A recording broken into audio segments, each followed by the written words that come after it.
सज्जनों ते मित्रों अज असीं तुहानूं विखाण ले जा रहे हैं मुगल बादशाह जलालुद्दीन मुहम्मद अकबर दे चीफ काजी दा मकबरा जिहड़ा अपने अंदर बहुत सारियां बुझारतां रखदा है। इन्हां बुझारतां नूं अज तक तारीखदान हल नहीं कर सके। अज दी वीडियो विच साडा सफर कोटली मकबरा नामी एक निके जिहे पिंड दा है। ਇਹ ਪਿੰਡ ਤੇ ਭਾਵੇਂ ਨਿੱਕਾ ਹੈ ਲੇਕਿਨ ਇਹਦੀ ਅਹਿਮੀਅਤ ਬਹੁਤ ਜ਼ਿਆਦਾ ਹੈ।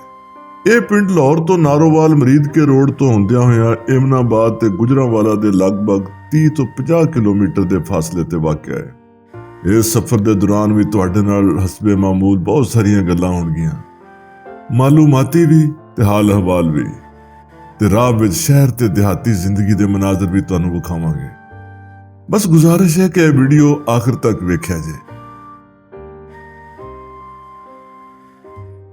ਸਵੇਰ ਦਾ ਵਕਤ ਹੈ ਤੇ ਹਲਕੀ ਹਲਕੀ ਠੰਡ ਦੇ ਨਾਲ ਧੁੰਦ ਬਹੁਤ ਅੱਛੀ ਲੱਗਦੀ ਹੈ। शनावर जी, सर्दियाँ आ गई हैं, आपने जैकेट नहीं पहनी? नहीं, मुझे कोई ठंड कोई महसूस तो नहीं हो रही वैसे। यार कैसे आदमी है। मैं सुबह बाइक पे आ रहा, मेरे दांत बज रहे थे, इतनी सर्दी हो गई और आप कह रहे हैं मुझे सर्दी महसूस नहीं हो रही। आप किसी और प्लेनेट से तो नहीं आए? ਬਈ ਗਰਮੀ ਤੇ ਸਰਦੀ ਨੂੰ ਮਹਿਸੂਸ ਕਰਨਾ ਆਪਣੀ ਆਪਣੀ ਤਬੀਅਤ ਦੇ ਮੁਤਾਬਕ ਹੀ ਹੁੰਦਾ ਹੈ ਨਾ। ਇਹ ਕੀ ਗੱਲ ਹੋਈ ਕਿ ਸ਼ਨਾਵਰ ਕਿਸੇ ਹੋਰ ਸਿਆਰੇ ਤੋਂ ਆਇਆ ਹੈ? ਹੋ ਸਕਦਾ ਹੈ ਉਹਨੇ ਕੋਈ ਸ਼ਹਿਦ, ਬੱਕਰੇ ਦੀ ਯਖਣੀ, ਡਰਾਈ ਫਰੂਟਸ ਜਾਂ ਇਦਾਂ ਦੀਆਂ ਚੀਜ਼ਾਂ ਖਾਧੀਆਂ ਹੋਣ ਜਿਹਦੇ ਨਾਲ ਠੰਡ ਨਹੀਂ ਲੱਗਦੀ। ਵੈਸੇ ਸ਼ਨਾਵਰ ਦੀ ਸਿਹਤ ਵੱਲ ਵੇਖੀਏ ਤਾਂ ਲੱਗਦਾ ਨਹੀਂ ਕਿ ਇਹਨੇ ਇਦਾਂ ਦੀਆਂ ਸ਼ਾਮਾਂ ਕਦੀ ਖਾਧੀਆਂ ਹੋਣ, ਬਲਕਿ ਵੇਖੀਆਂ ਵੀ ਹੋਣ। ਇਸ ਵੇਲੇ ਸਾਡੀ ਗੱਡੀ ਜੀਟੀ ਰੋਡ ਤੋਂ ਹੁੰਦਿਆਂ ਹੋਇਆਂ ਅੱਗੇ ਵਧ ਰਹੀ ਹੈ।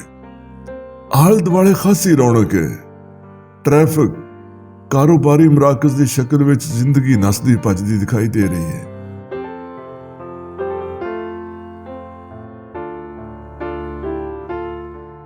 ਹੁਣ ਅਸੀਂ ਮਰੀਦਕੇ ਨਾਰੋਵਾਲ ਰੋਡ ਤੇ ਆ ਚੁੱਕੇ ਹਾਂ, ਪਰ ਸਾਡਾ ਸਫ਼ਰ ਅਜੇ ਕਾਫੀ ਬਾਕੀ ਹੈ।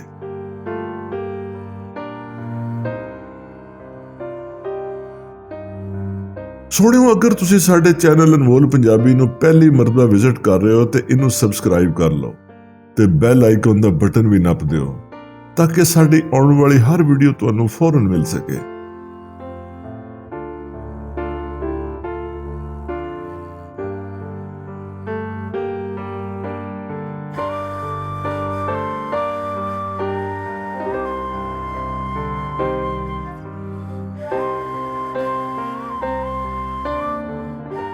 ਸੜਕ ਦੇ ਦੋਹਾਂ ਪਾਸੇ ਲੱਗੇ ਦਰਖਤ ਇਦਾਂ ਲੱਗਦਾ ਕਿ ਸਾਡੇ ਨਾਲ ਹੀ ਟੁਰ ਰਹੇ ਨੇ।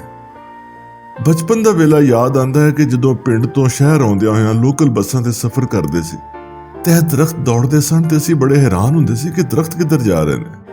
ਵੈਸੇ ਮੈਂ ਗੱਲ ਮਹਿਸੂਸ ਕੀਤੀ ਹੈ ਕਿ ਨੇਚਰ, ਸਬਜ਼ਾ ਜਾਂ ਹਰਿਆਲੀ ਕੌਣ ਹੈ ਜਿਹਨੂੰ ਪਸੰਦ ਨਾ ਹੋਵੇ। ਹਰ ਕੋਈ ਇਹਦਾ دیਵਾਨਾ ਹੈ, ਲੇਕਿਨ ਸ਼ਹਿਰ ਵਿੱਚ ਫੈਲਦੀ ਹੋਈ ਕੰਕਰੀਟ ਦੀਆਂ ਬਿਲਡਿੰਗਾਂ ਤੇ ਤੇਜ਼ਾਬਜ਼ਾਤ ਨੇ ਦਰਖਤਾਂ ਤੇ ਸਬਜ਼ੀਆਂ ਨੂੰ ਬਿਲਕੁਲ ਖਤਮ ਕਰ ਦਿੱਤਾ ਹੈ। ਤਾਂ ਕਰਕੇ ਜਦੋਂ ਅਸੀਂ ਸ਼ਹਿਰ ਤੋਂ ਬਾਹਰ ਆਨੇ ਆ ਤੇ ਸੜਕ ਕਿਨਾਰੇ ਲੱਗੇ ਰੁੱਖਾਂ ਨੂੰ ਵੇਖ ਕੇ, ਹਰਿਆਲੀ ਵੇਖ ਕੇ ਅਜੀਬ ਜਿਹਾ ਸਕੂਨ ਮਹਿਸੂਸ ਹੁੰਦਾ ਹੈ, ਦਿਲ ਨੂੰ ਠੰਡ ਪੈਂਦੀ ਹੈ। ਸਿਰਫ ਰੁੱਖ ਹੀ ਨਹੀਂ, ਹਰ ਪਾਸੇ ਸਰਸਬਜ਼ ਖੇਤ ਵੀ ਆਪਣੀ ਖੂਬਸੂਰਤੀ ਦਾ ਇਜ਼ਹਾਰ ਕਰਦੇ ਦਿਖਾਈ ਦਿੰਦੇ ਨੇ। एक मोटरसाइकिल वाले भाई को राह पूछा जा रहा है। वो मकबरा है क्या है? कोटली मकबरा।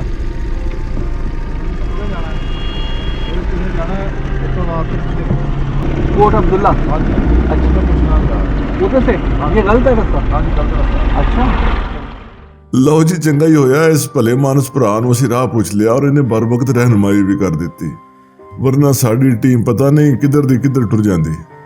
ਇਹਨਾਂ ਭਾਈ ਸਾਹਿਬ ਦੇ ਮੁਤਾਬਕ ਸਾਨੂੰ ਪਹਿਲੇ ਕੋਟ ਅਬਦੁੱਲਾ ਪਹੁੰਚਣਾ ਚਾਹੀਦਾ ਹੈ।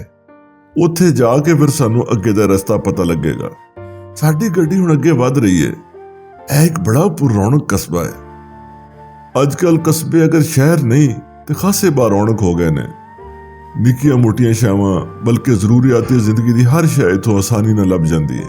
ਕੋਟਲੀ ਮਕਬਰੇ ਜਾਣਾ ਤੇ ਅੱਗੇ ਕਰਕੇ ਰਾਹ ਐਮ ਨਿਕਲਦਾ। अच्छा, ਇੱਥੇ ਉਹ ਅੱਗੇ ਆਹ ਵਾਲਾ ਛੱਡ ਕੇ ਤੀਸਰੇ ਵਾਲੇ ਲੱਗੇ। तीसरे बड़े तीसरे चौथे लगे। ਇਹ ਇੱਕ ਸਾਹਿਬ ਨੇ ਰਹਿਨਮਾਈ ਕੀਤੀ ਹੈ ਕਿ ਅੱਗੋਂ ਜਾ ਕੇ ਸੱਜੇ ਪਾਸੇ ਮੁੜ ਜਾਏ ਜੇ। ਸਾਡੀ ਗੱਡੀ ਹੁਣ ਅੱਗੇ ਵਧ ਰਹੀ ਹੈ।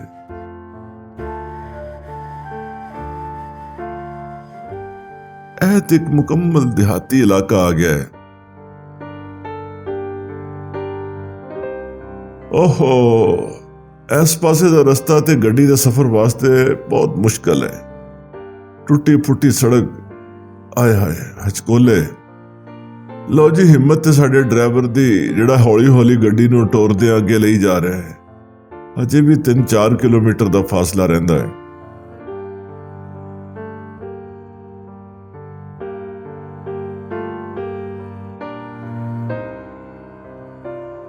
ਇਹ ਕੋਟਲੀ ਮਕਬਰੇ ਦਾ ਬੋਰਡ ਲੱਗਿਆ ਦਿਖਾਈ ਦੇ ਰਿਹਾ ਹੈ। ਇਸ ਬੋਰਡ ਦੇ ਮੁਤਾਬਕ ਸਾਨੂੰ ਹਜੇ 4 ਕਿਲੋਮੀਟਰ ਹੋਰ ਅੱਗੇ ਜਾਣਾ ਹੈ।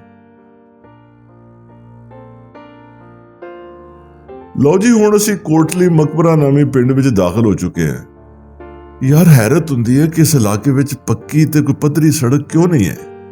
ਇਹ ਲੋਕ ਵਿਚਾਰੇ ਕਿਸ ਤਰ੍ਹਾਂ ਗੁਜ਼ਾਰਾ ਕਰਦੇ ਹੋਣਗੇ। ਹਾਲਾਂਕਿ ਇੱਥੇ ਆਬਾਦੀ ਅੱਛੀ ਖਾਸੀ ਹੈ। ਇਸ ਇਲਾਕੇ ਦੀ ਸੜਕ ਦੀ ਮੁਰੰਮਤ ਤੇ ਤਮੀਰ ਹੋਣੀ ਚਾਹੀਦੀ ਹੈ। ਸਾਡੇ ਆਸੋਂ-ਪਾਸੋਂ ਕਈ ਮੋਟਰਸਾਈਕਲ ਲੰਘੇ ਨੇ ਤੇ ਮੇਰੇ ਦਿਲ 'ਚ ਖਿਆਲ ਆਂਦਾ ਸੀ ਕਿ ਖੁਦਾ ਨਾ ਕਰੇ ਕੋਈ ਮੋਟਰਸਾਈਕਲ ਪੰਚਰ ਹੋ ਜਾਏ ਜਾਂ ਕੋਈ ਹੋਰ ਹਾਦਸਾ, ਤੇ ਇਹ ਵਿਚਾਰੇ ਸ਼ਹਿਰ ਕਿਹੜੇ ਵਕਤਾਂ ਨਾਲ ਜਾਣਗੇ। ਲਓ ਜੀ, ਦਿਹਾਤ ਦੀ ਰਵਾਇਤੀ ਜ਼ਿੰਦਗੀ ਹਰ ਪਾਸੇ ਨਜ਼ਰ ਆ ਰਹੀ ਹੈ। ਘਰਾਂ ਦੇ ਬਾਹਰ ਡੰਗਰ ਬੰਨੇ ਹੋਏ ਨੇ, ਟੱਗੇ, ਗਾਈਆਂ, ਵਾਹ ਵਾਹ, ਸਿਹਤਮੰਦ। ਮੈਨੂੰ ਇਸ ਗੱਲ ਦੀ ਬੜੀ ਹੈਰਤ ਹੋ ਰਹੀ ਹੈ ਕਿ ਅਸੀਂ ਪਿੰਡ ਵਿੱਚ ਤੇ ਦਾਖਲ ਹੋ ਗਏ ਹਾਂ, ਲੇਕਿਨ ਅਸੀਂ ਮਕਬਰੇ ਤੱਕ ਨਹੀਂ ਪਹੁੰਚ ਸਕੇ। ਓਹੋ, ਇਹ ਰਾਹ ਵੀ ਬੜਾ ਨਾਮਵਾਰ ਤੇ ਟੁੱਟਿਆ ਫੁੱਟਿਆ ਹੈ, ਪਰ ਅਸੀਂ ਅੱਗੇ ਵੱਧ ਰਹੇ ਹਾਂ। ਮੰਜ਼ਿਲ ਤੱਕ ਤੇ ਆਖਰ ਜਾਣਾ ਹੈ ਨਾ। ਤੁਹਾਨੂੰ ਵਿਖਾਣਾ ਇਸ ਪਿੰਡ ਕੋਟਲੀ ਵਿੱਚ ਵਾਕਿਆ ਮੁਗਲ ਸ਼ਹਿਨਸ਼ਾਹ ਜਲਾਲੁਦੀਨ ਮੁਹੰਮਦ ਅਕਬਰ ਦੇ ਕਾਜ਼ੀ ਅਲ-ਕਜ਼ਾ ਸ਼ੇਖ ਅਬਦੁਲ ਨਬੀ ਦਾ ਮਕਬਰਾ, ਜਿਹੜਾ ਕਿ ਬਹੁਤ ਸਾਰੇ ਲੋਕਾਂ ਨੇ ਨਹੀਂ ਵੇਖਿਆ। ਬਲਕਿ ਅਗਰ ਮੈਂ ਕਹਾਂ ਕਿ ਬਹੁਤ ਘੱਟ ਲੋਕਾਂ ਨੇ ਵੇਖਿਆ ਤੇ ਗਲਤ ਨਹੀਂ ਹੋਏਗਾ। ਇਹ ਦੋ ਮੋਟਰਸਾਈਕਲ ਵਾਲੇ ਭਾਈਆਂ ਕੋ ਰਾਹ ਪੁੱਛਿਆ ਜਾ ਰਿਹਾ ਹੈ। ਲਓ ਜੀ, ਨਾ ਭਾਈਆਂ ਦੇ ਦੱਸੇ ਹੋਏ ਰਾਹ ਦੇ ਮੁਤਾਬਕ ਅਸੀਂ ਅੱਗੇ ਵਧ ਰਹੇ ਹਾਂ। ਇਹ ਉੱਚੇ ਨੀਵੇਂ ਰਾਹਾਂ ਤੋਂ ਹੁੰਦੀ ਹੋਈ ਸਾਡੀ ਗੱਡੀ ਅੱਗੇ ਵਧ ਰਹੀ ਹੈ ਤੇ ਇਸ ਪਿੰਡ ਦੇ ਵਸੀਹ ਖੇਤ ਖਲਿਆਣ ਵੀ ਸਾਡੇ ਨਾਲ ਮੌਜੂਦ ਨੇ। ਯਾਰ, ਸ਼ੁਕਰ ਹੈ ਆਬਾਦੀ ਦੇ ਕੁਝ ਅਸਾਰ ਦਿਖਾਈ ਤੇ ਦਿੱਤੇ ਨੇ। ਇਹ ਪਿੰਡਾਂ ਦੇ ਘਰ ਕੰਮਕਾਰ ਕਰਦੇ ਲੋਕ, ਮੱਝਾਂ, ਗਾਈਆਂ ਹਰ ਪਾਸੇ ਮੌਜੂਦ ਨੇ। ਇਹ ਪਿੰਡ ਕੋਟਲੀ ਮਕਬਰੇ ਦੇ ਨਾਮ ਤੋਂ ਜਾਣਿਆ ਜਾਂਦਾ ਹੈ। ਇਸ ਪਿੰਡ ਦੀ ਆਬਾਦੀ ਖਾਸੀ ਘੱਟ ਹੈ। ਲਓ ਜੀ, ਗੱਡੀ ਤੇ ਇੱਕ ਜਗ੍ਹਾ ਤੇ ਖਿਲਾਰ ਦਿੱਤੀ ਹੈ। ਸ਼ਨਾਵਰ ਤੇ ਕੁਰੈਸ਼ੀ ਹੁਣ ਇੱਕ ਰਾਹ ਤੋਂ ਹੁੰਦਿਆਂ ਹੋਇਆਂ ਅੱਗੇ ਵਧ ਰਹੇ ਨੇ। ਲਓ ਜੀ, ਉਹ ਦੂਰ ਦਿਖਾਈ ਦੇ ਰਿਹਾ ਹੈ ਮੁਗਲ ਸ਼ਹਿਨਸ਼ਾਹ ਜਲਾਲੁਦੀਨ ਮੁਹੰਮਦ ਅਕਬਰ ਦੇ ਕਾਜ਼ੀ ਅਲ-ਕਜ਼ਾ ਸ਼ੇਖ ਅਬਦੁਲ ਨਬੀ ਦਾ ਮਕਬਰਾ, ਜਿਹਨੂੰ ਵੇਖਣ ਵਾਸਤੇ ਅਸੀਂ ਇਹਨਾਂ ਮੁਸ਼ਕਲ ਰਾਹਾਂ ਤੋਂ ਹੁੰਦਿਆਂ ਹੋਇਆਂ ਇੱਥੇ ਤੱਕ ਪਹੁੰਚੇ ਹਾਂ।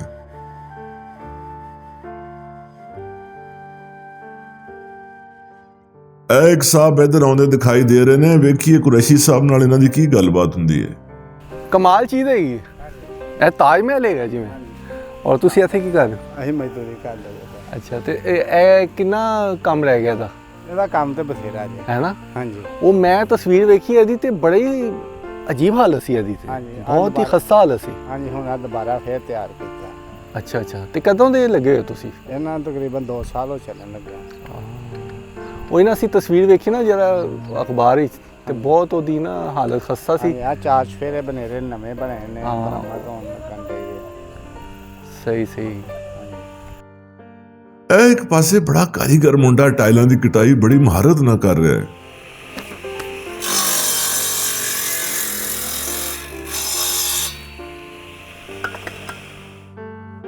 ਇਹ ਵੇਖ ਕੇ ਬੜਾ ਅੱਛਾ ਲੱਗ ਰਿਹਾ ਹੈ ਕਿ ਇਸ ਤਾਰੀਖੀ ਮਕਬਰੇ ਦੀ ਬਹਾਲੀ ਦਾ ਕੰਮ ਜਾਰੀ ਹੈ। ਮਕਬਰਾ ਸਖਤ ਮਿੱਟੀ ਦੇ ਇੱਕ ਮਜ਼ਬੂਤ ਚਬੂਤਰੇ ਤੇ ਕਾਇਮ ਕੀਤਾ ਗਿਆ ਹੈ, ਜਿਹਦੇ ਆਸੋ-ਪਾਸੋਂ ਵਸੀਹ ਮੈਦਾਨ ਵਾਕਿਆ ਨੇ। ਅਗਰ ਇੱਕੋ ਹੀ ਜਗ੍ਹਾ ਤੇ ਖਲੋ ਕੇ ਇਸ ਮਕਬਰੇ ਨੂੰ ਵੇਖੀਏ ਤੇ ਇਸ ਗੱਲ ਦਾ ਅੰਦਾਜ਼ਾ ਕਰਨਾ ਬੜਾ ਮੁਸ਼ਕਲ ਹੈ ਕਿ ਇਹਦਾ ਮਰਕਜ਼ੀ ਦਰਵਾਜ਼ਾ ਕਿਹੜਾ ਹੈ। ਇਸ ਮਕਬਰੇ ਦੇ 4 ਦਰਵਾਜ਼ੇ ਨੇ ਤੇ ਚਾਰੇ ਦਰਵਾਜ਼ੇ ਇੱਕੋ ਜਿਹੇ ਡਿਜ਼ਾਈਨ ਦੇ ਹੋਣ ਦੀ ਵਜ੍ਹਾ ਨਾਲ ਮਕਬਰੇ ਨੂੰ ਜਿੱਧਰੋਂ ਵੀ ਵੇਖੋ ਇੱਕੋ ਜਿਹਾ ਸਟਰਕਚਰ ਦਿਖਾਈ ਦਿੰਦਾ ਹੈ। ਮਾਜ਼ੀ ਵਿੱਚ ਬਾਰੀਕ ਸੁਰਖ ਇੱਟਾਂ ਨਾਲ ਤਮੀਰ ਕੀਤਾ ਗਿਆ ਹੈ ਮਕਬਰਾ ਵਕਤ ਤੇ ਹਾਲਾਤ ਦੀ ਗਰਦ ਜੰਮ ਜਾਣ ਦੀ ਵਜ੍ਹਾ ਨਾਲ ਹੁਣ ਪੀਲਾ ਪੈ ਚੁੱਕਿਆ ਹੈ। ਇਸ ਮਕਬਰੇ ਦਾ ਡਿਜ਼ਾਈਨ ਤੇ ਮਰਕਜ਼ੀ ਦਰਵਾਜ਼ਿਆਂ ਦੀ ਸਾਖਤ ਮੁਗਲ ਬਾਦਸ਼ਾਹ ਹਮਾਯੂੰ ਤੇ ਅਕਬਰ ਦੇ ਮਕਬਰਿਆਂ ਨਾਲ ਕਾਫੀ ਮਿਲਦੀ ਜੁਲਦੀ ਹੈ। ਇਸ ਤੋਂ ਅੰਦਾਜ਼ਾ ਹੁੰਦਾ ਹੈ ਕਿ ਇਹ ਮਕਬਰਾ ਵੀ ਮੁਗਲ ਦੌਰ ਦੀਆਂ ਅਹਿਮ ਇਮਾਰਤਾਂ ਦੇ ਰੁਤਬੇ ਦੇ ਮੁਤਾਬਕ ਹੀ ਡਿਜ਼ਾਈਨ ਤੇ ਤਾਮੀਰ ਕੀਤਾ ਗਿਆ ਹੋਵੇਗਾ। ਕੁਰੈਸ਼ੀ ਸਾਹਿਬ ਨੇ ਮੈਨੂੰ ਸਹੀ ਦੱਸਿਆ ਸੀ ਕਿ ਇਹ ਮਕਬਰਾ ਦੂਰੋਂ ਹੀ ਵੇਖਣ ਵਾਲਿਆਂ ਨੂੰ ਆਪਣੇ ਸ਼ਹਿਰ ਵਿੱਚ ਜਕੜ ਲੈਂਦਾ ਹੈ। ਇਸ ਮਕਬਰੇ ਦੀ ਇੱਕ ਖਸੂਸੀਅਤ ਇਹ ਵੀ ਹੈ ਕਿ ਮਕਬਰਾ ਬਾਹਰੋਂ ਵੇਖੀਏ ਤੇ ਨਿੱਕਾ ਜਿਹਾ ਲੱਗਦਾ ਹੈ, ਲੇਕਿਨ ਇਹਦੇ ਅੰਦਰ ਦਾਖਲ ਹੋ ਕੇ ਵੇਖੀਏ ਤੇ ਇਹ ਖਾਸਾ ਵੱਡਾ ਤੇ ਫੈਲਿਆ ਹੋਇਆ ਹੈ। ਕਿਉਂਕਿ ਮਕਬਰੇ ਦਾ ਅੰਦਰੂਨੀ ਹਿੱਸਾ ਹਵਾਦਾਰ ਹੈ, ਜਿਹਦੀ ਵਜ੍ਹਾ ਨਾਲ ਠੰਡਕ ਤੇ ਸਕੂਨ ਦਾ ਅਹਿਸਾਸ ਹੁੰਦਾ ਹੈ।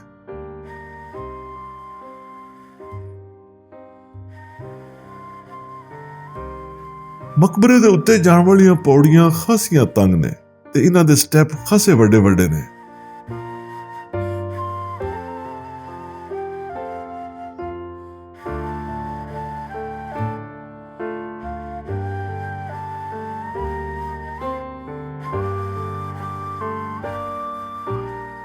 ਇਸ ਕੱਟੇ ਹੋਏ ਮੀਨਾਰ ਦੇ ਬਾਰੇ 'ਚ ਆਖਿਆ ਜਾਂਦਾ ਹੈ ਕਿ ਅਸਮਾਨੀ ਬਿਜਲੀ ਡਿੱਗਣ ਦੀ ਵਜ੍ਹਾ ਨਾਲ ਇਹਦਾ ਅੱਧਾ ਹਿੱਸਾ ਟੁੱਟ ਕੇ ਗਿਰ ਗਿਆ।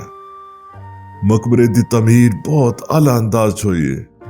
ਜਿਵੇਂ ਤੁਹਾਨੂੰ ਪਹਿਲੇ ਵੀ ਦੱਸਿਆ ਕਿ ਇਹਦਾ ਤਰਜ਼ੇ ਤਾਮੀਰ ਉਸ ਦੌਰ ਦੀ ਅਕਾਸੀ ਕਰਦਾ ਹੈ ਜਦੋਂ ਹਰ ਪਾਸੇ ਬਰੇ ਸਗੀਰ ਵਿੱਚ ਮੁਗਲ ਤਾਮੀਰਾਤ ਦੀ ਸ਼ੋਹਰਤ ਸੀ। ਸੱਜਣੋ, ਇਸ ਮਜ਼ਾਰ ਵਿੱਚ ਮਦਫੂਨ ਸ਼ਖਸੀਅਤ ਕਿਸੇ ਰਾਜ਼ ਤੋਂ ਕਮ ਨਹੀਂ। ਜਿਹੜੀਆਂ ਮਾਲੂਮਾਤ ਇਹਦੇ ਬਾਰੇ 'ਚ ਮਿਲਦੀਆਂ ਨੇ, ਪਤਾ ਚੱਲਦਾ ਹੈ ਕਿ ਇਸ ਮਜ਼ਾਰ ਵਿੱਚ ਦਫਨ ਸ਼ਖਸੀਅਤ ਸ਼ੇਖ ਅਬਦੁਲ ਨਬੀ ਨੇ, ਜਿਹੜੇ ਮੁਗਲ ਬਾਦਸ਼ਾਹ ਜਲਾਲੁਦੀਨ ਅਕਬਰ ਦੇ ਦੌਰ ਵਿੱਚ ਇੱਕ ਨਾਮਵਰ ਆਲਮ ਤੇ ਮੁਨਸਫ ਯਾਨੀ ਜੱਜ ਸਨ। ਸ਼ੇਖ ਅਬਦੁਲ ਨਬੀ ਇੱਕ ਜਯਦ ਆਲਮ ਦੀਨ ਤੇ ਫਕੀਹ ਸਨ, ਜਿਨ੍ਹਾਂ ਨੇ ਇਸਲਾਮੀ ਕਵਾਨੀਨ ਤੇ ਸ਼ਰੀਅਤ ਦੇ ਮਾਮਲਾਤ ਵਿੱਚ ਗਹਿਰੀ ਬਸੀਰਤ ਹਾਸਲ ਕੀਤੀ। ਉਹਨਾਂ ਦੀ ਇਲਮੀ ਕਾਬਲੀਅਤ ਤੇ ਦਿਆਨਤਦਾਰੀ ਦੀ ਵਜ੍ਹਾ ਨਾਲ ਮੁਗਲ ਸ਼ਹਿਨਸ਼ਾਹ ਜਲਾਲੁਦੀਨ ਅਕਬਰ ਨੇ ਉਹਨਾਂ ਨੂੰ ਸਦਰ ਸਦੂਰ ਮੁਕਰਰ ਕੀਤਾ। ਸਦਰ ਸਦੂਰ ਦਾ ਮਨਸਬ ਇੱਕ ਇੰਤਹਾਈ ਬਾਵਕਾਰ ਸਮਝਿਆ ਜਾਂਦਾ ਸੀ। ਇਸ ਮਨਸਬ ਦੀ ਵਜ੍ਹਾ ਨਾਲ ਹੀ ਸ਼ੇਖ ਅਬਦੁਲ ਨਬੀ ਸਲਤਨਤ ਦੇ तमाम ਅਦਾਲਤੀ ਤੇ ਮਜ਼ਹਬੀ ਅਮੂਰ ਦੀ ਨਿਗਰਾਨੀ ਕਰਦੇ ਸਨ। ਉਸ ਵੇਲੇ ਇਹ ਮਨਸਬ ਹੁਣ ਦੇ ਚੀਫ ਜਸਟਿਸ ਦੇ ਬਰਾਬਰ ਸੀ। ਇਹ ਵੀ ਕਿਹਾ ਜਾਂਦਾ ਹੈ ਕਿ ਸ਼ੇਖ ਅਬਦੁਲ ਨਬੀ ਜਲਾਲੁਦੀਨ ਅਕਬਰ ਤੇ ਉਹਦੇ ਖਾਨਦਾਨ ਦੇ ਦੂਜੇ ਕਈ ਲੋਕਾਂ ਦੇ ਉਸਤਾਦ ਵੀ ਰਹੇ। ਸਾਡੇ ਟੀਮ ਮੈਂਬਰ ਬਲਾਲ ਤੁਹਾਨੂੰ ਮਕਬਰੇ ਦੇ ਉਤਲੇ ਹਿੱਸੇ ਦਿਖਾਉਣ ਵਾਸਤੇ ਬਹੁਤ ਉੱਚੇ ਚਲੇ ਗਏ ਨੇ।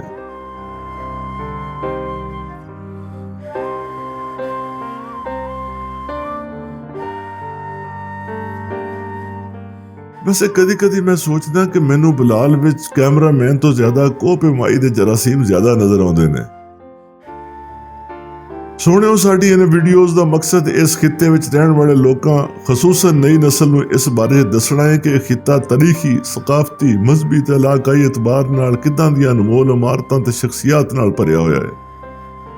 ਅਸੀਂ ਤੁਹਾਡੇ ਵਾਸਤੇ ਇਦਾਂ ਦੇ ਮੁਸ਼ਕਲ ਸਫ਼ਰ ਕਰਕੇ ਇਦਾਂ ਦੀਆਂ ਵੀਡੀਓਜ਼ ਤਿਆਰ ਕਰਦੇ ਰਵਾਂਗੇ, ਜਿਹਦੇ ਵਿੱਚ ਤੁਸੀਂ ਸਫ਼ਰ, ਤਾਰੀਖੀ ਮਕਾਮਾਤ ਤੇ ਸ਼ਖਸੀਅਤ ਦੇ ਬਾਰੇ 'ਚ ਮਾਲੂਮਾਤ ਹਾਸਲ ਕਰ ਸਕੋ। ਹੁਣ ਦੁਬਾਰਾ ਗੱਲ ਕਰਨੇ ਇਸ ਮਕਬਰੇ ਵਿੱਚ ਦਫਨ ਸ਼ਖਸੀਅਤ ਦੇ ਹਵਾਲੇ ਨਾਲ। ਭਾਵੇਂ ਸ਼ੇਖ ਅਬਦੁਲ ਨਬੀ ਇੱਕ ਬਾਸਲਾਹੀਅਤ ਤੇ ਦਿਆਨਤਦਾਰ ਮੁਨਸਬ ਸਨ, ਲੇਕਿਨ ਅਕਬਰ ਦੇ ਦਰਬਾਰ ਵਿੱਚ ਉਹਨਾਂ ਦੇ ਕਈ ਨਜ਼ਰਿਆਤੀ ਇਖਤਲਾਫਾਤ ਪੈਦਾ ਹੋ ਗਏ। ਤੁਸੀਂ ਜਾਣਦੇ ਹੋ ਕਿ ਅਕਬਰ ਨੇ ਆਪਣੇ ਦੌਰ ਵਿੱਚ ਦੀਨ-ਏ ਇਲਾਹੀ ਦੇ ਨਾਂ ਤੋਂ ਇੱਕ ਨया ਮਜ਼ਹਬੀ ਨਜ਼ਰੀਆ ਮੁਤਾਰਫ ਕਰਵਾਇਆ ਸੀ, ਜਿਹਦੇ ਵਿੱਚ ਮੁਖਤਲਿਫ ਮਜ਼ਹਬਾਂ ਦੇ ਅਸੂਲਾਂ ਨੂੰ ਇਕੱਠਾ ਕਰਨ ਦੀ ਕੋਸ਼ਿਸ਼ ਕੀਤੀ ਗਈ। ਦੀਨ-ਏ ਇਲਾਹੀ ਦੇ ਬਾਰੇ ਸ਼ੇਖ ਅਬਦੁਲ ਨਬੀ ਤੇ ਕਈ ਉਲਮਾ ਨੇ ਸਖਤ ਇਤਰਾਜ਼ ਕੀਤਾ। ਸ਼ੇਖ ਅਬਦੁਲ ਨਬੀ ਦੇ ਮਜ਼ਹਬੀ ਨਜ਼ਰੀਆਤ ਤੇ ਅਦਾਲਤ ਵਿੱਚ ਉਹਨਾਂ ਦੇ ਕਈ ਸਖਤ ਫੈਸਲਿਆਂ ਪਰੋਂ ਅਕਬਰ ਉਹਨਾਂ ਦੇ ਖਿਲਾਫ ਹੋ ਗਿਆ। ਦੂਸਰੀ ਤਰਫ ਸ਼ੇਖ ਅਬਦੁਲ ਨਬੀ ਦਰਬਾਰੀ ਸਾਜ਼ਿਸ਼ਾਂ ਦਾ ਮੁਕਾਬਲਾ ਨਾ ਕਰ ਸਕੇ। ਇਸੇ ਲਈ 1578 ਵਿੱਚ ਉਹਨਾਂ ਨੂੰ ਹੱਜ ਵਾਸਤੇ ਹਿੰਦੁਸਤਾਨ ਤੋਂ ਮੱਕਾ ਮੁਕਰਮਾ ਭੇਜ ਦਿੱਤਾ ਗਿਆ। ਇਹ ਵੀ ਆਖਿਆ ਜਾਂਦਾ ਹੈ ਕਿ ਜਦੋਂ ਸ਼ੇਖ ਅਬਦੁਲ ਨਬੀ ਨੂੰ ਹੱਜ ਤੇ ਘੱਲਿਆ ਗਿਆ ਤੇ ਉਹਨਾਂ ਨੂੰ ਕਿਹਾ ਗਿਆ ਕਿ ਉਹ ਵਾਪਸ ਦਿੱਲੀ ਨਾ ਆਉਣ। ਇਹਦਾ ਮਤਲਬ ਤੇ ਇਹ ਹੋਇਆ ਕਿ ਹੱਜ ਇੱਕ ਬਹਾਨਾ ਸੀ। ਅਸਲ ਵਿੱਚ ਸ਼ੇਖ ਅਬਦੁਲ ਨਬੀ ਨੂੰ ਸ਼ਾਹੀ ਮਾਮਲਾਤ ਤੋਂ ਦੂਰ ਰੱਖਣਾ ਮਕਸੂਦ ਸੀ। ਜਿਹੜੀਆਂ ਮਾਲੂਮਾਤ ਮਿਲ ਸਕੀਆਂ ਨੇ ਉਹਦੇ ਮੁਤਾਬਕ ਹੱਜ ਤੋਂ ਵਾਪਸੀ ਦੇ ਦੌਰਾਨ ਸ਼ੇਖ ਅਬਦੁਲ ਨਬੀ ਕਈ ਇਲਾਕਿਆਂ ਵਿੱਚ ਭਟਕਦੇ ਰਹੇ। ਇਸੇ ਦੌਰਾਨ 1583 ਜਾਂ 84 ਵਿੱਚ ਇਮਨਾਬਾਦ ਤੇ ਗੁਜਰਾਂਵਾਲਾ ਦੇ ਕੋਲ ਕੋਟਲੀ ਗਾਉਂ ਵਿੱਚ ਉਹਨਾਂ ਦਾ ਇੰਤਕਾਲ ਹੋ ਗਿਆ। ਬਾਅਦ ਵਿੱਚ ਸ਼ੇਖ ਅਬਦੁਲ ਨਬੀ ਦੇ ਰਿਆਸਤੀ ਰੁਤਬੇ ਦੀ ਬੁਨਿਆਦ ਤੇ ਉਹਨਾਂ ਦਾ ਇਹ ਅਜ਼ੀਮ ਸ਼ਾਨ ਮਕਬਰਾ ਤਾਮੀਰ ਕੀਤਾ ਗਿਆ। ਇਸ ਮਕਬਰੇ ਦੇ ਬੇਸਮੈਂਟ ਵਿੱਚ 3 ਕਬਰਾਂ ਮੌਜੂਦ ਨੇ। ਅੱਜਕੱਲ ਤਾਮੀਰਾਤੀ ਕੰਮਾਂ ਦੀ ਵਜ੍ਹਾ ਨਾਲ ਇਸ ਜਗ੍ਹਾ ਤੋਂ ਅੱਗੇ ਜਾਣ ਵਾਲਾ ਰਸਤਾ ਬੰਦ ਹੈ। ਇਹ ਮਕਬਰਾ ਕਿਹਨੇ ਤਾਮੀਰ ਕਰਵਾਇਆ, ਇਸ ਬਾਰੇ 'ਚ ਮੁਖਤਲਿਫ ਰਵਾਇਤਾਂ ਨੇ। ਬਾਜ਼ ਰਵਾਇਤਾਂ ਦੇ ਮੁਤਾਬਕ ਸ਼ੇਖ ਅਬਦੁਲ ਨਬੀ ਦੇ ਅਕੀਦਤਮੰਦਾਂ ਨੇ ਮਕਬਰਾ ਤਾਮੀਰ ਕਰਵਾਇਆ। ਜਦੋਂ ਕਿ ਕਈ ਤਾਰੀਖੀ ਹਵਾਲੇ ਅਜਿਹੇ ਵੀ ਮਿਲਦੇ ਨੇ ਕਿ ਬਾਅਦ ਵਿੱਚ ਮੁਗਲ ਹੁਕਮਰਾਨਾਂ ਦੀ ਜ਼ੇਰ ਨਿਗਰਾਨੀ ਇਹ ਮਕਬਰਾ ਤਾਮੀਰ ਕੀਤਾ ਗਿਆ। ਸ਼ੇਖ ਅਬਦੁਲ ਨਬੀ ਦੇ ਨਾਮ ਨਾਲ ਨਈ ਦਿੱਲੀ ਵਿੱਚ ਇੱਕ ਮਸਜਿਦ ਵੀ ਕਾਇਮ ਹੈ, ਜਿਹੜੀ ਇਸ ਗੱਲ ਦੀ ਤਸਦੀਕ ਕਰਦੀ ਹੈ ਕਿ ਇਹ ਉਹੀ ਅਬਦੁਲ ਨਬੀ ਸਨ ਜਿਨ੍ਹਾਂ ਕੋਲੋਂ ਸ਼ਾਹੀ ਖਾਨਦਾਨ ਦੇ ਬੱਚੇ दीनी तालीम हासिल करते रहे। इसमें और भी बहुत सी चीज़ें होती है, बान होता है, दालें मिक्स होती है, वो छिलका जो इसका होता है चनों के छिलके वगैरह बाकायदा लेबॉर्ट्री से पास होकर पीने लगता है।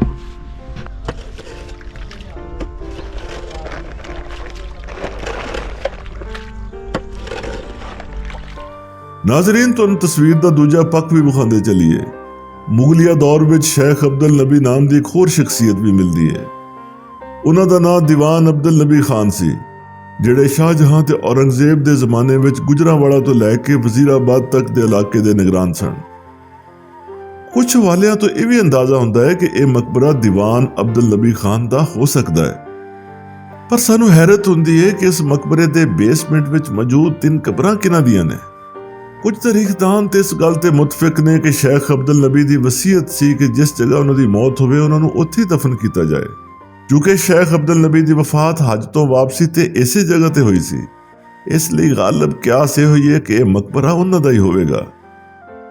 ਪਰ ਇਹ ਵੀ ਇੱਕ ਮੁਅੱਮਾ ਹੈ ਕਿ ਫਿਰ ਮਜ਼ੀਦ 2 ਕਬਰਾਂ ਕਿਹਨਾਂ ਦੀਆਂ ਨੇ। ਮਕਾਮੀ ਲੋਕ ਤੇ ਕਹਿੰਦੇ ਨੇ ਕਿ ਇੱਕ ਕਬਰ ਉਹਨਾਂ ਦੇ ਪੁੱਤਰ ਤੇ ਦੂਸਰੇ ਉਹਨਾਂ ਦੇ ਕਿਸੇ ਮਰੀਦ ਦੀ ਹੈ। ਬਹਰਹਾਲ ਇਸ ਮਕਬਰੇ ਦੇ ਬਾਰੇ 'ਚ ਕਈ ਤਾਰੀਖੀ ਕਿਆਸ ਹਰਾਈਆਂ ਤੇ ਮੰਤਕੀ ਸਵਾਲਾਤ ਮੌਜੂਦ ਨੇ, ਜਿਨ੍ਹਾਂ ਦੇ ਸਹੀ ਜਵਾਬਾਤ ਅੱਜ ਤੱਕ ਨਹੀਂ ਮਿਲ ਸਕੇ। ਅਲਬੱਤਾ ਇਹ ਮਕਬਰਾ ਆਪਣੇ ਅੰਦਰ ਬਹੁਤ ਸਾਰੇ ਰਾਜ਼ ਲੈ ਕੇ ਵਕਤ ਤੇ ਜ਼ਮਾਨੇ ਦੇ ਸਾਹਮਣੇ ਸਿਰ ਚੁੱਕ ਕੇ ਖੜਾ ਹੈ ਔਰ ਆਪਣੇ ਦਰੋ ਦੀਵਾਰ ਵਿੱਚ ਮੌਜੂਦ ਰਾਜ਼ਾਂ ਨੂੰ ਦਰਿਆਫਤ ਕਰਨ ਦੀ ਦਾਵਤ ਦੇ ਰਿਹਾ ਹੈ।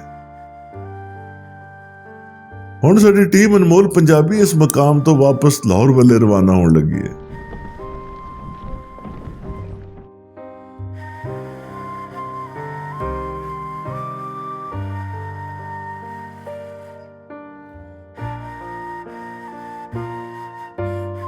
ਬਾਹਰ ਮੇਨ ਰੋਡ ਤੱਕ ਜਾਣ ਵਾਸਤੇ ਐਸ ਭਾਈ ਸਾਹਿਬ ਕੋਲੋਂ ਮਾਲੂਮਾਤ ਲਈ ਜਾ ਰਹੀ ਹੈ।